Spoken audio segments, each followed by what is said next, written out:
Whether you're upgrading, troubleshooting, or selling your Alienware Aurora R12, this walkthrough shows you how to perform a complete factory reset and reinstall Windows from scratch. So this should hopefully be a pretty straightforward process, guys, and without further ado, let's go ahead and jump right into it. It's supposed to not delete your personal files. I strongly suggest you create a backup of any important files or documents before you proceed, because even though it might say that it's going to save your personal files, there's no guarantees that it will, so just keep that in mind, and we're going to go ahead and jump right into it. So we're going to go ahead and start by right-clicking on the Windows Start menu, and we're going to select the settings. You want to select System, and then on the right side, scroll down until you get to Recovery. Reset Advanced Startup Previous Version of Windows. Go ahead and open that up. So we're going to start by going underneath Recovery Options, reset this PC, choose to keep or remove your personal files, then reinstall Windows. Go ahead and select Reset PC. Underneath Choose an option, Keep My Files removes apps and settings but keeps your personal files. Now, like I said, there's no guarantee, but you still want to create a backup, but we are going to select that for today's tutorial here. And it's going to ask how would you like to reinstall Windows. I usually do a local reinstall, so that's what I'm going to select.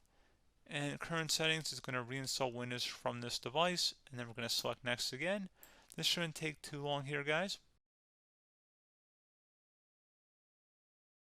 And resetting will change settings back to their default, keep personal files, reinstall Windows from this device, remove all apps and programs, and you can also view what apps will be removed. This will take some time and your PC will restart. These are the apps that will be removed, so take note of that. So you're definitely going to have to reinstall some stuff once it's done. So it looks like I accidentally closed out of there, so I'm just going to go back to exactly where we were. And we're just going to go ahead and proceed with the reset here and select reset.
And there you go, guys. Should be simple as that. Go ahead and reinstall any of the applications that were removed. You can see a list of them by clicking on the link that's going to be on our desktop here. And that's pretty much it, guys. So, as always, thank you for watching this brief tutorial. Do hope I was able to help you out, and I do look forward to catching you all in the next tutorial. Goodbye.